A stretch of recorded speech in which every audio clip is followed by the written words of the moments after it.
제가 앞서에서 정조 때 정유절목과 신의 통공 두 개의 의미가 좀 헷갈리기 때문에 구별하는 암기법을 말씀드렸는데 이 철종 때 신의 허통이라는 게 있어서 또 이게 헷갈려요. 신의 통공이랑 글자도 비슷해서.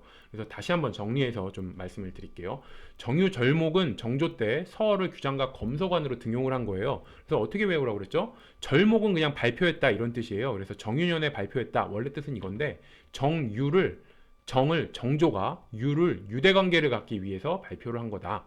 이렇게 의미를 제가 해석을 하라고 말씀드렸죠. 그래서 정조는 궁의 사방이 적이었어요. 노론이 아버지를 죽였는데 완전 노론이 꽉 잡고 있었잖아요. 그러니까 궁의 사방이 적이야. 그러니까 정조가 최측근을 만들 필요성을 느끼잖아요. 근데 누군가 해도 전부 노론인 거야. 그래서 아 뉴페이스를 찾아야겠다. 근데 찾다 보니까 누굴 발견했냐? 서얼을 발견한 거예요. 그래서 서얼을 내 편으로 만들어야겠다. 그래서 어떻게 했냐? 서얼들을 규장각 검서관으로 등용을 해요. 규장각은 정조의 최측근 기관이잖아요. 그래서 규장각 검서관으로 서얼을 등용함으로써 서얼과 친해졌다. 이렇게 생각을 하시면 이 정유가 정조가 유대 관계를 갖기 위해서 누구와 서얼과 유대 관계를 갖기 위해서 서얼을 규장각 검서관으로 등용한 게 정유절목이다. 이렇게 의미를 부여해서 외우시면 되고요. 정조 때 신의 통공이라는 것도 나오는데 철종 때 또 신의 허통이 있어요. 글자가 비슷한데 의미는 완전 달라. 그래서 이걸 구별하기 위해서 제가 의미를 이렇게 말씀을 드렸어요. 신의 통공은 금난 정권을 폐지한 거고 신해는 그냥 시내, 다운타운. 시내에서 통공, 함께 통하게 했다. 근데 여기서 정말 중요한 건 공이에요. 공, 함께 공. 의미를 우리가 정확하게 이제 부여를 해야 되는 건 함께 통하게 했다. 그래서 누가 함께 통하게 했냐? 시내, 다운타운에서 누가 함께 통하게 했냐? 바로 시전상인과 난전이 함께 통하게 했다. 그래서 시전상인과 난전이 함께 통하게 했다는 얘기는 원래는 시전상인만 장사가 가능했고 난전은 금했죠. 그게 바로 금난 정권이에요. 그래서 금난 정권이라는 게 있어서 난전은 장사를 할 수가 없었어. 근데 신해 통공에서 금난 정권을 폐지함으로써 시전상인과 난전이 함께 장사를 할 수 있게 된 거죠.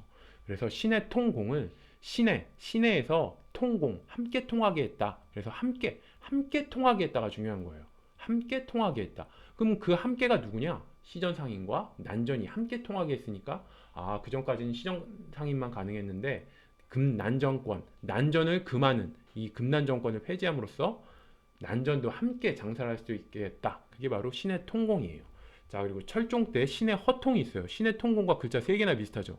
그래서 헷갈려요. 그래서 요거는 의미를 어떻게 부여하냐면 신의 허통, 그냥 허락했다. 통하는 걸 허락했다. 그래서 원래는 신의 통공에 이 통만 빼고 나머지 통이 있으면 통하다. 그래서 보통은 다 신분 상승 운동을 뜻해요. 그래서 우리 뭐 통청 운동, 소청 운동, 여기 통청 운동도 마찬가지로 청요직으로 통하게 하다. 그래서 이것도 신분 상승 운동이에요. 그래서 원래 통이 있으면 신분 상승 운동인데 신의 통공만 함께 통하게 했다. 그래서 장사를 함께 하게 했다. 이런 의미고 신의 허통은 이제 허락했다. 통하는 걸 허락했다. 그래서 뭘 통하는 걸 허락했냐? 완전한 서얼 허통이라고 그래서 서얼을 3사에 등용을 한 거예요. 3사가 원래 진정한 청요직이죠. 정조 때는 규장과 검서관까지 서얼이 할 수 있었고 3사는 이조전랑을 놓고 붕당이 생겨요. 동인과 서인 간에. 왜 그랬겠어요? 이조전랑이 엄청 중요한 자리였기 때문이고 그게 중요했던 이유는 이조전랑이 3사에 대한 관리 임명권을 가지고 있었기 때문이에요. 그 정도로 3사는 가장 중요한 자리거든요. 근데 이 3사에도 진출이 가능하게 된 거예요. 서울들이. 그래서 신의 허통 완전 허락했다. 그래서 철종 때는 서울들이 이 3사까지 진출할 수 있었구나. 이렇게 생각을 하셔서 신의 통공과는 의미가 완전 다르다. 발표한 왕도 다르고 이렇게 의미를 부여를 하시면 됩니다. 그래서 신의 허통은 청요직으로 허락했다. 통하는 걸 허락했다. 이렇게 의미를 부여해서 외우세요. 그리고 비교해야 될 건 철종 때 중인들, 기술관, 좁은 의미의 중인들도 소청운동, 신분상승운동을 벌였는데 이 기술관들은 쪽수가 얼마 안 되고 서얼은 쪽수가 엄청 많아서 서얼은 철종 때 3사까지 진출하는 쾌거를 이룩했으나 기술관 중인들은 신분상승 운동은 실패했다. 조선의 사회 구호제도 볼게요. 이 농민의 토지 이탈 방지 목적으로 구호제도를 시행을 하고요. 그러니까 농민이 너무 힘들어서 이 토지를 떠나면은 사회 유지가 안 되겠죠. 신분질서 유지가 안 돼요. 그래서 농민들 도망 못 가게 어느 정도 좀 도와준 거예요. 거기서 계속 농사 짓고 살라고. 그걸 바로 구호제도라고 합니다. 그래서 대표적인 게 환곡제예요. 환곡 의미를 부여하면은 반환한다, 곡식을 반환한다 이런 얘기죠. 그래서 어려울 때 곡식 빌려주고 그 다음에 반환받는 걸 환곡제라고 합니다. 그래서 조선시대 대표적인 게 의창과 상평창이 있었어요. 의창은 원래 고려 성종이 만든 거죠. 그리고 이게 조선 전기까지 사용이 돼요. 의창이. 그래서 이거는 의창은 특징이 이제 곡식을 빌려줬다 다시 받는데 이자를 안 받아요. 그래서 의창은 좀 의로운 느낌이죠. 의로운 의창. 그래서 이자를 받지 않는다. 그리고 상평창도 똑같이 곡식 빌려주고 다시 돌려받는데 원래 상평창은 고려 성종 때 물가 조절 기관이었죠. 그래서 원래는 상평이 위를 평평하게 하다 이런 얘기예요. 물가가 위로 계속 치솟아. 그 치솟는 거를 위를 평평하게 딱 눌러버리는 거를 바로 상평창이라고 하는 거예요. 위를 평평하게 했으니까 아 물가가 더 치솟는 걸 딱 평평하게 해서 물가 조절하는 기관이구나 이렇게 생각을 하셔서 고려 성종 때 만들었는데 이게 조선 세조 때 제도화가 되고요. 그리고 이게 16세기 이후로는 고리대로 변질하게 되는데 왜 그러냐? 의창은 이자를 안 받았다고 그랬죠. 근데 상평창은 이자를 받아요. 이자 10%를 받습니다. 그래서 지금도 마찬가지예요. 물가가 계속 올라가면 어떻게 해요? 금리를 높여요. 이자율을 높여요. 그럼 마찬가지로 이 상평창도 원래 물가 조절 기관이었죠. 물가를 조절하려면 이자를 가지고 조정을 하는 거예요. 그래서 물가 조절 기관이었다는 이관 물가 조절 기관이라는 얘기는 아 이자를 가지고 이자를 높였다 낮췄다 해서 이제 물가를 조절했구나 이렇게 생각하시면 의창은 이자를 안 받았지만 상평창은 이자를 받았구나. 그래서 상평창은 이자를 10%를 받았는데 이게 그러다 보니까 항상 문제가 생기잖아요. 그래서 16세기 이후에는 높은 이자를 받는 고리대로 변질을 해서 농민들을 괴롭혔다. 이렇게 생각을 하시고 자 상평창은 세조 때 제도화가 됐다고 그랬어요. 이걸 외우기 위해서 세조는 세인의 평가를 굉장히 중히 여긴 왕이죠. 그래서 어떻게 했어요? 말년에 사람 죽인 거 굉장히 후회하고 원각사지 석탑 건립했다고 그랬죠. 그래서 세인의 평가를 굉장히 중히 여겼어. 그래서 제가 경시서를 평시서로 바꾼 왕이 세조예요. 이거 어떻게 외웠냐? 우리 평시서를 평가를 씻다 이렇게 외웠죠. 평가를 씻어 평시서.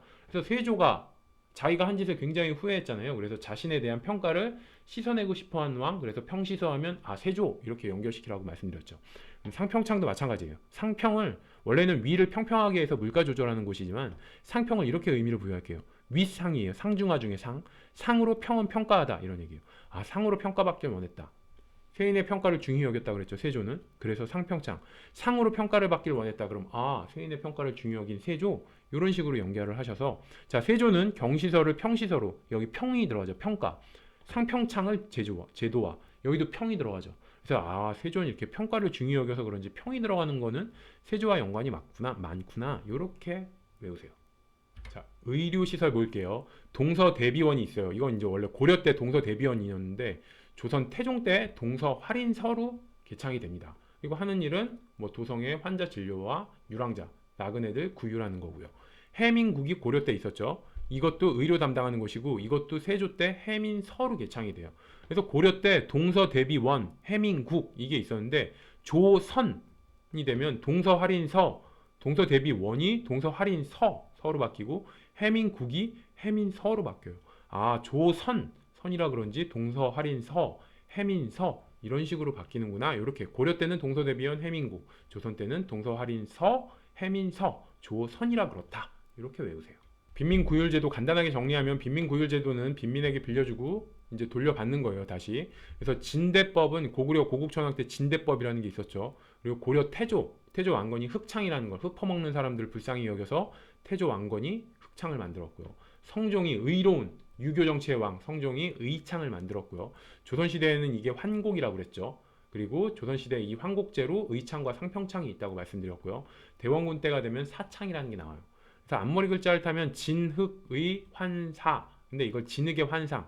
진흙의 환상하면 뭐가 있냐? 진흙이 금빛 모래로 변하는 게 진흙이 갖고 있는 환상이겠냐?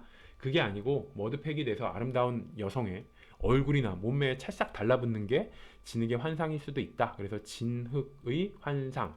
이 구율제도를 이제 시대별로 보면 이렇게 구분을 하시면 되고, 근데 이건 뭐 어떤 왕 때 이 구율제도가 시행됐다 이걸 알면 굳이 이건 두 문자 안 하셔도 됩니다.